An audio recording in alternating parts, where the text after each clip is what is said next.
The tugboat, for its size, is the most powerful craft afloat. And the Star Tugs are the power behind the docks and waterways that make up the big city port.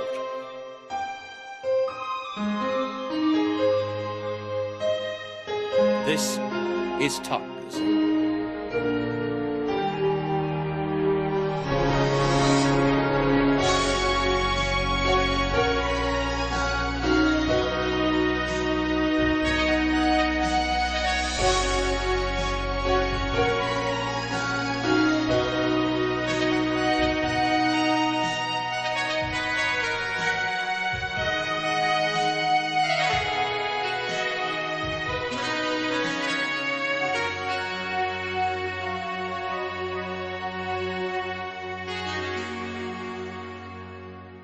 Back in the days when my father ran the Starfleet, things were busier than ever.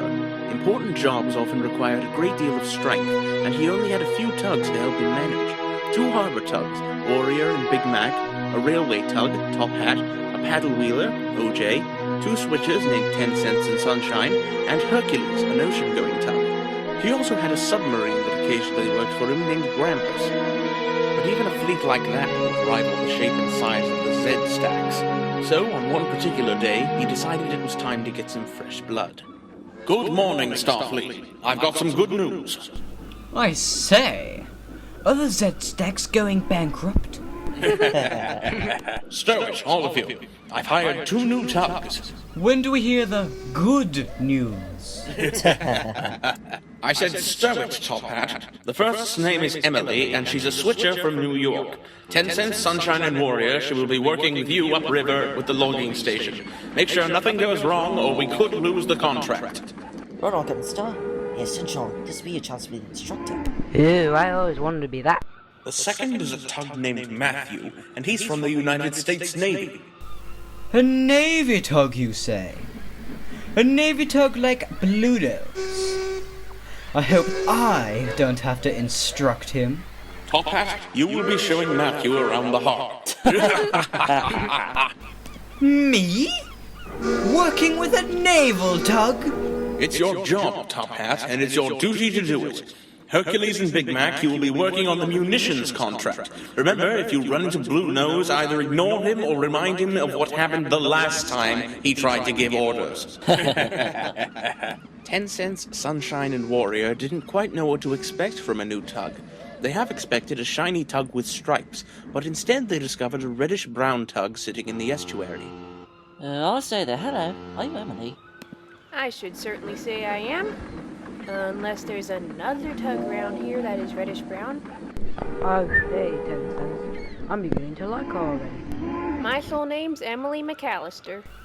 After the company. No, after the pizza. Of course it's after the company. Well then, we might as well get a move on. Meanwhile, Top Hat was looking for Matthew and groaning about it as usual. I always get the dirty jobs. I'll be glad when this is over. This tug must be a real snooty type. I say, what's that? Ahoy there! Do you need any help? My engine's cut out. I need a tow into the harbor. I'll try to help you. What's your name, good sir? Matthew. I'm a naval tug. Oh, yes. You're that tug who I'm supposed to show around the harbor. I'd say I am. You must be Top Hat. You're the one they say is always acting like you run the place. Well, I never. Here's a tip. If you're a tug and you ever meet Top Hat, do not, under any circumstances, unintentionally insult him. Well, let's go. The sooner we get this over with, the better. Top Hat attached a tow line to Matthew, but as he pulled, the tow line snapped. Goodness! Did you do that? Couldn't have, could I? After all, I'm in no position to pull back. And it's your line. It won't happen again. In spite of the evidence that showed the line was weak, Top Hat thought Matthew had snapped the line on purpose, and he grumbled about it as he pulled Matthew to Lucky's yard to fix his engine. Later that day, Emily, after being shown the harbor, was working with 10 Cent, Sunshine, and Warrior upriver, working on the logging barges. Now, mind you, these barges aren't exactly stable. If you let go of them, there's always a possibility of them floating away. Like this. Why, you just hit that marker buoy. In that case, it should watch where it's going. Hey, what do you mean watch where I'm going? The marker buoy. All I do is sit on the same spot all day. In that case, watch where your spot is. And remember, never let loose your tow line quickly, because if you do, it might spin the barge out of control. Top Hat was not happy about Matthew. Matthew's engine cutting out was going to make Top Hat late. For what, you might ask? I know about as much as you do. Are you going to be long? Oh dear, seems to me that there's a leak in his engine. We can get you a temporary patch right now, but don't overwork yourself or you'll cause more damage. You can come back tomorrow for full repairs. Thanks, ma'am. I'm sure I'll be fine. What an over-polite smokestack. The logging tugs were in Mittsville. They had just delivered the logs and were about to go upriver to get more. In the meantime, Hercules and Big Mac were taking the munitions down the river to the big city port. It was a dangerous job, as they were fighting against the tide.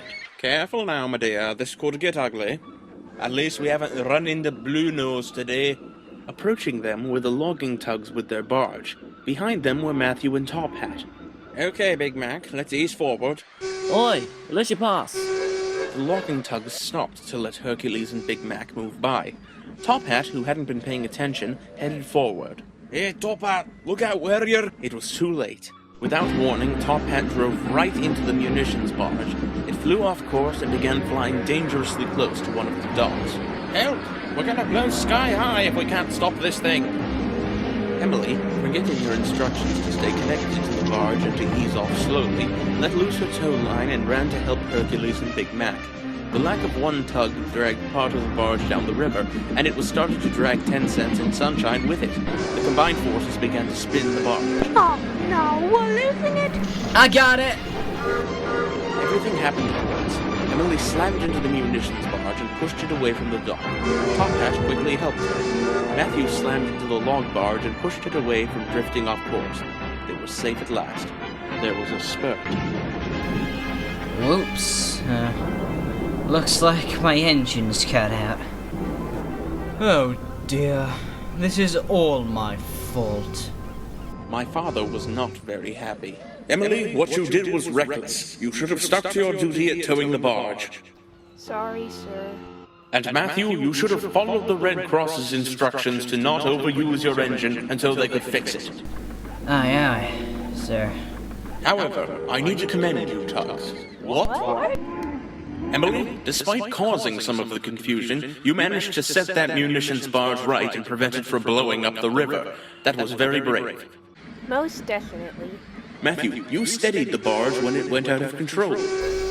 I suppose I did. And Top Hat, I'm sure you've learned a valuable lesson. A lesson of trust, not to mention jumping to conclusions based on what a tug does. Yes, I am proud to welcome Emily and Matthew into the Starfleet.